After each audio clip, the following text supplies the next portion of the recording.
ലക്ഷം കടന്ന് സ്വർണ്ണവില. പവന് ഒറ്റയടിക്ക് 1760 രൂപയാണ് വർദ്ധിച്ചത്. 1,01,600 രൂപയിലാണ് ഇന്നത്തെ വ്യാപാരം. ഗ്രാമിന് 220 രൂപ വർദ്ധിച്ച് 12,700 രൂപയായി. കൊച്ചിയിൽ നിന്ന് ബീന റാണി ചേരുന്നു. ബീന, കഴിഞ്ഞ കുറേ ദിവസങ്ങളായി സ്വർണ്ണവില ഇങ്ങനെ കുതിക്കുന്ന കാഴ്ച തന്നെയാണ് നമുക്ക് കാണാൻ കഴിയുന്നത്. ഇപ്പോൾ ലക്ഷം കടന്നിരിക്കുകയാണ്. എന്തെല്ലാം സാഹചര്യങ്ങളാണ് ഈ കുതിപ്പിലേക്ക് നയിച്ചത്?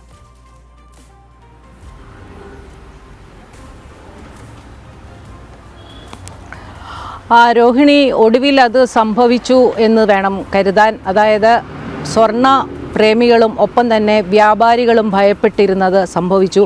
1,00,000-ന് മേലെ സ്വർണ്ണവില കടന്നു. ഇനി അത് എങ്ങോട്ടാണ് പോകുന്നത് എന്നതേ അറിയേണ്ടതുള്ളൂ.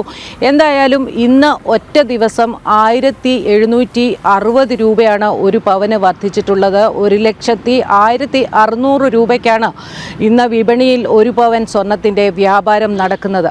ഏതാണ്ട് 220 രൂപ ഗ്രാമിന് ഉയർന്ന് 12,700 രൂപയായി 1 ഗ്രാം സ്വർണത്തിൻ്റെ വില ഉയർന്നിട്ടുണ്ട്.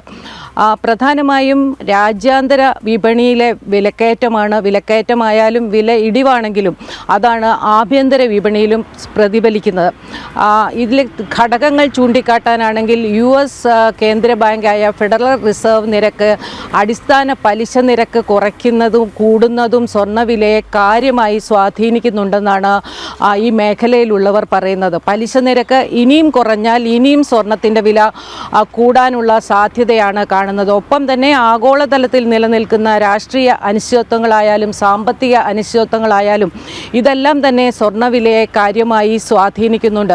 മറ്റൊരു ഘടകം രൂപയും ഡോളറും തമ്മിലുള്ള വിനിമയത്തിലെ വ്യത്യാസമാണ്.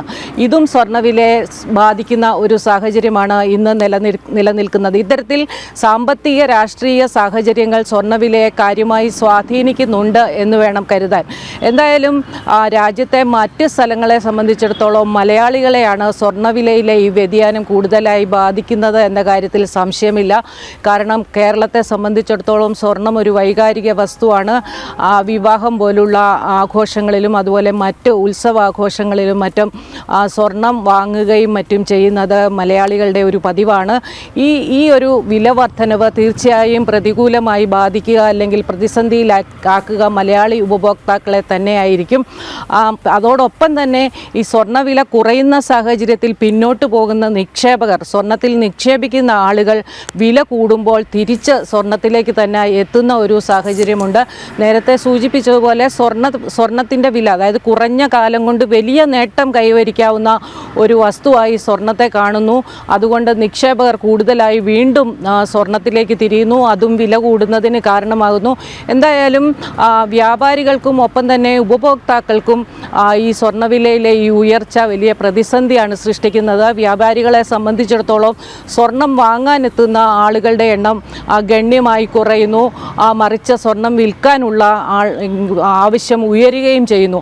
ഈ ഒരു സാഹചര്യത്തിൽ വ്യാപാരികളും കടുത്ത പ്രതിസന്ധിയിലാണ്. ഒപ്പം ഉപഭോക്താക്കളും പ്രതിസന്ധിയിലാണ്. മലയാളികളെ സംബന്ധിച്ചിടത്തോളം വിവാഹ സീസൺ മറ്റും ഇപ്പോഴും തുടരുന്നതിനാൽ ഈ സ്വർണ്ണവിലയിലെ വർധനവ് സാധാരണ ഉപഭോക്താക്കളെ പ്രതിസന്ധിയിലാക്കും എന്ന കാര്യത്തിൽ സംശയമില്ല. എന്തായാലും സാമ്പത്തിക സ്ഥിതി ഇതുപോലെ തുടരുകയാണെങ്കിൽ വീണ്ടും വില ഉയരാനുള്ള സാഹചര്യം ഉണ്ടെന്നാണ് വിപണി വൃത്തങ്ങൾ കൃത്യമായി ചൂണ്ടിക്കാട്ടുന്നത്. ശരി, ബീന റാണിയാണ് കൊച്ചിയിൽ നിന്ന് വിവരങ്ങൾ നൽകിയത്. അങ്ങനെ സ്വർണം ലക്ഷം കടന്ന് കുതിക്കുന്ന കാഴ്ചയാണ് കാണാൻ കഴിയുന്നത്.